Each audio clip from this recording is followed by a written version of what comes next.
9, 8, 7, 6, 5, 4, 2, 1.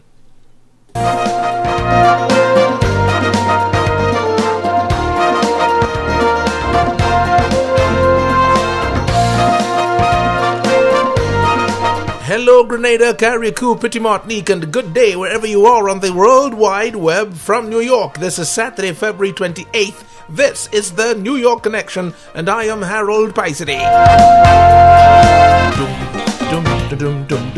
Yes, believe it, independence celebrations continue in Toronto, Canada this evening. Stevenson Worm and Chris DeRiggs are showcasing their writings at the Literary Night. Grammy Award winner of Grenadian blood, Casey Benjamin, will speak, and his daddy Gentle would also throw in his 2 pence halfpenny.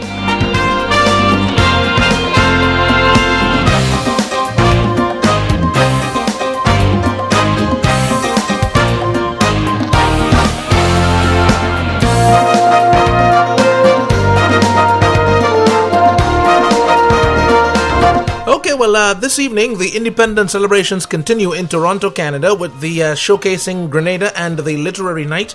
And that's coming off, actually, it starts this afternoon. The doors will open at 1 o'clock, and it goes up until late tonight. And it's at the Japanese Canadian Cultural Centre at 6 Garamond Court in Toronto. Okay, and Chris DeRiggs and Stevenson Worm are there to showcase their writings. And joining me this morning from Toronto, a cold Toronto, he must be getting a culture shock, Stevenson Worm is there, and we'll be talking about the promotion of his book. Good morning, Stevenson. Hi, Harold. Good morning. It's been very, very cold. Yesterday it read some 11 degrees minus, so today, I'm not sure. They say it's going to be a little warmer. Good morning. I hope you brought up some Grenadian fire to keep with you as you exist in Toronto these coming days. Well, appropriate clothing would do. Yes. Okay. So the book, it's this evening that you will be promoting and doing some readings from and showcasing, of course, is Grenada Back Then in Photos. And this is your 8th book. Now, Stevenson is, a pastor. He is an author, a cricket commentator, and a man who just loves people and loves his island of Grenada. So, Stevenson, let's begin by telling us about the book, Grenada Back Then in Photos. What's it all about? Well, basically, Harold, Grenada Back Then in Photos is a collection of old photos that reflects much of Grenada's history. And we're talking about more than 1,000 photos dating as far back as 1892 and at least coming up to 1990. There are only 2 photos in the book that goes beyond 1990, that get up to 1992, but all the others are very old photos of Grenada's past. It was not the easiest task in the world to compile this book because, we've been losing much of our history back home in Grenada. In fact, we're told that Grenada is losing its history faster than any other Caribbean country. Now, that is tremendous reason to become very concerned about our history and the maintenance of our history. We have a situation back home in Grenada where documentation has not been the best in the world. There has not been a real effort to ensure that our historicity is maintained. So that's a great concern. Then don't forget we had Hurricane Ivan that really wreaked havoc in Grenada, and we've lost quite a lot, including much of our old photos and much of Grenada's history. So with that in mind, I, about 5 years ago, thought about maybe in the first instance trying to get what I would have called a museum of photos. But then I looked at it and considered very carefully how difficult this would have been, the maintenance of such an idea and how expensive it was. And then I resorted, however, to do a book instead. It's hardcover, so that it can be preserved, so that if you got a copy of this, it's going to be something very lasting. And again, as I said, it showcases much of Grenada's history. We're talking education, we're talking scenic areas, we're talking about culture, we're talking about sports, we're talking about old relics of Grenada. So it's a plethora of different photos, scenic areas. We're talking about the carnage, what did it look like in 1914? What did Grandin's Beach look like back in 1912? What did Lavera Beach look like back in 1965? These are some of the photos that you would find in the book. Wonderful. And I would presume under each photo there'll be an explanation as to what it is. Yes, absolutely. To introduce every chapter, there's an introductory arm of it, of course, and then for every photo there is a description, a bit of a citation. So you'll not just see photos like that. You will see, for example, a retrieved dishwasher from the wreckage of Bianca C. Back in 1961. There is there is that there in the book. You can appreciate that. We also have a section, for example, of all things, as I said, a kerosene stove back in the 1960s, what it looked like, the old Singer sewing machines in the 50s, what it looked like, the wooden bathtubs that prisoners used in the 19th century, what did that look like, and some of the old number plates on the Grenadian car, 1974, when of course we got our independence and the number plates and such like were changed. All of these things are showcased in the book, and there's a citation for each photo. Okay, remember that Stevenson Worm and Krista Riggs in Toronto too, at the Literary Night tonight as independence celebrations continue in Toronto, Canada. The doors will be opening at 1 o'clock this afternoon, and it's at the Japanese Canadian Cultural Centre. That's at 6 Garamond Court in Toronto. Stevenson, how difficult was it or easy was it in garnering all those photos, and what resources did you have to use? How many people were involved in helping you, and how Herculean was that task?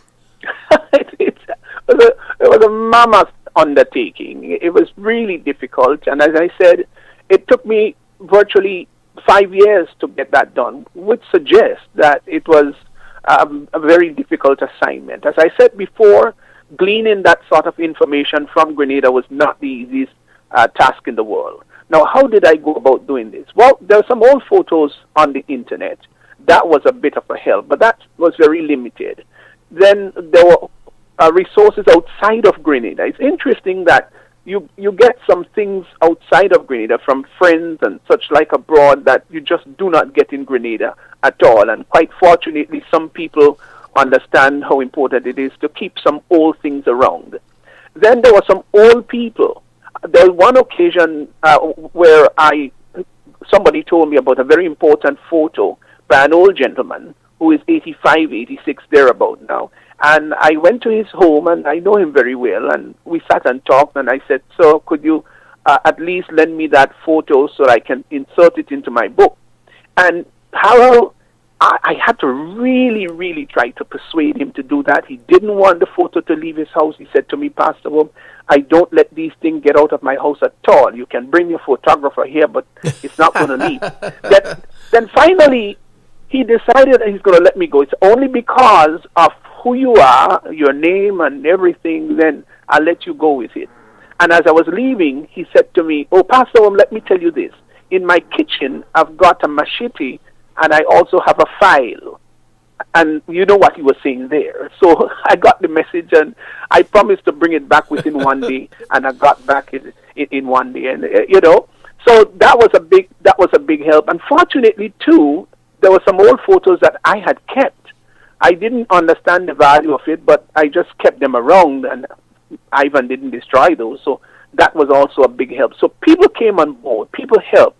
I had friends from overseas who sent back a couple of photos asking me, "Do you think that this is book worthy?" And I was so delighted. So it was a difficult Herculean task, but it was one that I enjoyed immensely. It was a very educational effort on my part. I learned quite a lot in the process. And what will you actually be doing at the Literary Night? Doing some chapters from the book and walking around and showing and hoping to sell some copies too? Yeah, that will be done, in fact, and I would be reading some extracts from the book, although there's not a whole set of continuous reading to do, but there's some salient things that I'll be getting the opportunity to read. Simon Green is going to be there doing the moderation of the whole scene a little later on. So people will get an opportunity to hear, and also to see and also to purchase a copy. My thing is, Harold, I think everybody, this is a once-in-a-lifetime sort of thing you would get. You wouldn't get that anywhere. There's very few countries you'd have something like this, where a lot of the countries past is showcased in photos. And unfortunately, though, they're all black and white photos. And it looks a bit archaic having it black and white. And of course, if you're going to have so many photos with colored pictures, it's so costly. And it was not very easy in terms of getting funding. And by the way, however, let me just say thanks to Grenada School of Medicine that helped a bit in this. I did, in fact, seek help from other institutions, corporate bodies back home, and interestingly, Harold, none of them saw the value of injecting some monies into such a historic book. And I said, I see, the corporate sector pumping money into sometimes a lot of things that make no sense, just bacchanal issues and, just not education. Here I thought was a fine opportunity to get the business sector involved, and only St. George's University came on board and give some measure of assistance. So it's a work of love, really, rather than a profitable thing. And I'm just happy to be part of Grenada's history. I'm happy to be one of those individuals who's seeking to maintain much of our past and to showcase it and let the younger generation know what Grenada was all about. Okay, well, Chris DeRiggs, my old literature teacher, even though he'll argue that we are the same age and we are growing old together, will be there too to promote his book. What will Chris be doing, though? I'm sorry I didn't get a chance to speak with him, but what can you say about Chris? Well, Chris, as you know, Chris is all culture. And we did, in fact, appear on GBN a couple of days prior to coming up here. Chris will be doing storytelling. So they're one that I would really like to hear. It talks about Belmont and some of the characters and personality in Belmont back then. One of those characters, the late Bobby Antwine, I'm sure you would know about Bobby. Of course. They used to call him Bago, former tailor and all of that. And he'll be talking and capturing some of those moments and some of the things and all of that was said by these personalities in Belmont. So he really will be storytelling and showcasing again much of Grenada's history, but he'll be doing it via story. Okay, all right. Well, time is running out, Stevenson, and we want to say too that you'll be heading for New York right after your Toronto stint, and we'll be given the information as to where he'll be located for his book launch in Toronto. We're still working on that. So, yes. In Brooklyn, So, Brooklynites, look out. Stevenson is coming down to promote that book, and I'm sure that he'll be well received. So, Stevenson, let me say thank you so much, and wish you all success, yourself and Chris, at the Literary Night tonight in Toronto. Thank you, Harold. It was a pleasure. Bye now. Stevenson Worm in Toronto, Canada. Well, a young Grenadian of Grenadian blood, jazz musician, has won a Grammy again in the jazz category at the Grammy Awards. He is a Casey Benjamin, the son of Gentle Benjamin, executive producer of GBTV. You remember that culture share program we had in the 1990s? Well, Casey Benjamin plays the saxophone, keyboards, the vocoder. He's a producer, arranger, and a writer. And he's a first-generation New Yorker, He was born to a Grenadian and a Panamanian parents, his mother being from Panama. His father, Gentle Benjamin, and mother, Julietta Benjamin, grandson of Reynold Benjamin, OBE, deceased, and Nadia Benjamin, MBE. He is the nephew of Carol Benjamin David and Roland Benjamin, deceased. Grandnephew of John Benjamin, MBE, a renowned artist, and Dorothy Chichester, MBE, a retired nurse and the owner of Chichester's nursing home. Well, Casey began showing an interest in jazz at the tender age of 4. He started playing the sax at the age of 8 and began performing at the age of 12. Now, growing up in legendary Jamaica, Queens, the home of Jamaica funk, he says, Casey was taken under the wings and mentored by well-known musicians such as Weldon Irvin, Denzel Miller, Bernard Wright, Donald Blackman, and Bill Jacobs. From there, Casey attended Foriello H. LaGuardia High School of Music and Art and the Performing Arts. As a student, he received first place Presidential Scholar in the National Foundation for the Advancement in the Arts. This award was presented to him at the White House by then-President Bill Clinton. Casey attended the New School University Man's Jazz program, allowing him to forge a working relationship with his mentors and professors, some of which include Joe Chambers, Reggie Workman, Vincent Herron, Buster Williams, and the late Betty Carter. At age 14, Casey had the opportunity to play with the late Grover Washington on WNBC TV in New York, and was selected on 2 occasions to perform and record 2 CDs in Los Angeles, California. Now, aside from Casey's regular work with the Project Logic, Casey also performed and toured all over the place. You know, Casey's been to London, Italy, Russia, Paris, Ireland, Japan, Spain, South Africa, Poland, the Czech Republic, Switzerland, Indonesia, Canada, Australia, Grenada, just to name a few. Well, the proud man will be speaking to us shortly, and his proud daddy will follow. But first, let's take in a live performance in Sweden from the Robert Glasper experiment, featuring on saxophone Casey Benjamin.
That's Casey Benjamin there on the saxophone at the Robert Glasper experiment live in Sweden.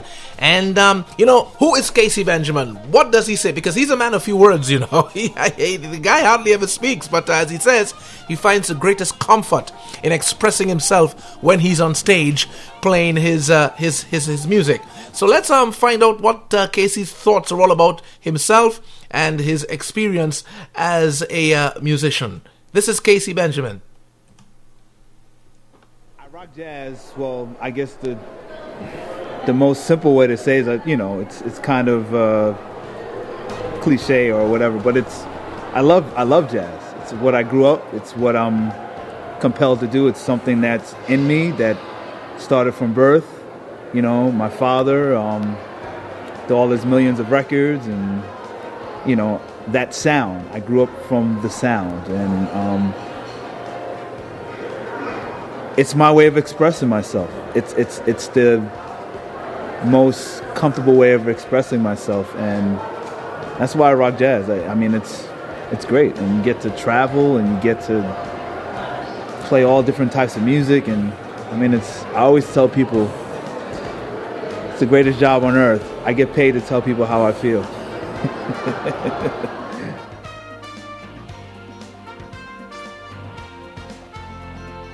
My music matters because I feel like I have a lot to say, and I feel like I come from a different sort of place that anybody else would come from. I know that sounds kind of general. Everyone would probably say, oh yeah, my stuff is very different from everybody else's. But no, I really feel like I have a lot to say, and I'm kind of a shy guy, and I'm not very vocal a lot, and I'm very quiet. So the music is my way of expressing myself. The music makes me I talk a lot in my music. So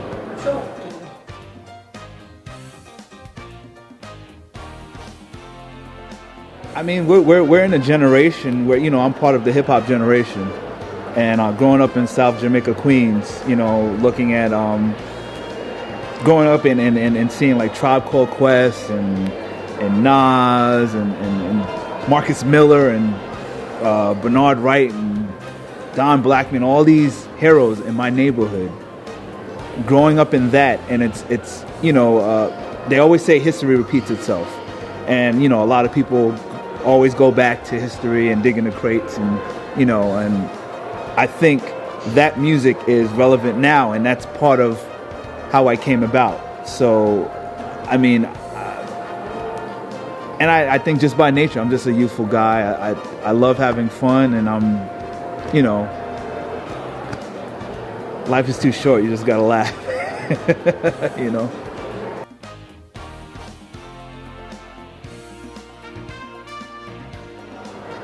Well, my music has a lot to do with my upbringing. Just growing up in New York City. Grew up in a West Indian household. My mother's from Panama, my father's from Grenada.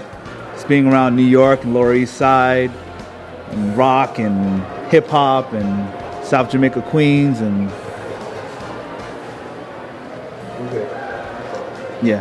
growing up in South Jamaica, Queens, and my love for cars. I used to race cars, and when it comes down to it, I'm a pretty simple guy. I love simple things, and it's just, this is one thing I always love to do. When I write or I record a song, I always drive and play the music in the car, because I think the way to tell a good song is if you can drive with it in the car. It's because motion and music goes together. It's like that to get, you can't have one without the other. My opinion. So.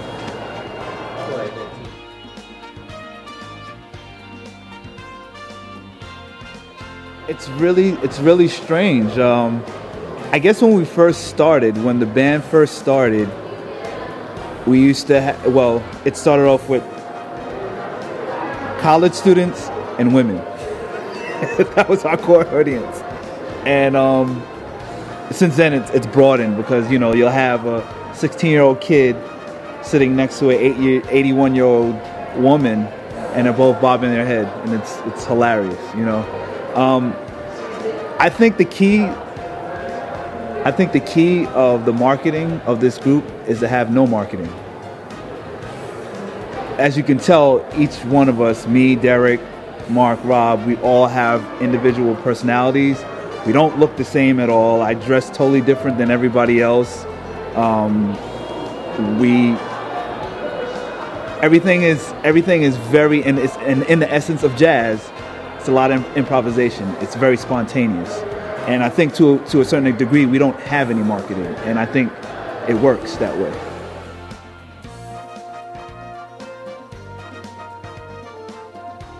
Radio has let me down a lot, and I grew up in New York City as an 80s baby, like listening to The Quiet Storm and Frankie Crocker, and like the music was so eclectic. You'd hear a Pat Metheny record, and then you'd hear Quincy Jones, and then you hear Heat Wave, and then you'd hear Emerson, Lake and Palmer. You hear just a wide variety and wide spectrum of music, and it doesn't exist today. I mean, you hear, and not knocking them. I mean, the artists that are out some of them are very, very talented, but it's like the same 5 artists you hear every day, just 5 people on the radio.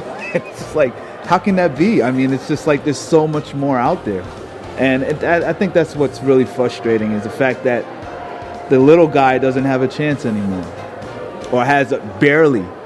It's such a small window, and it's a lot harder to get out there and express yourself and to be heard,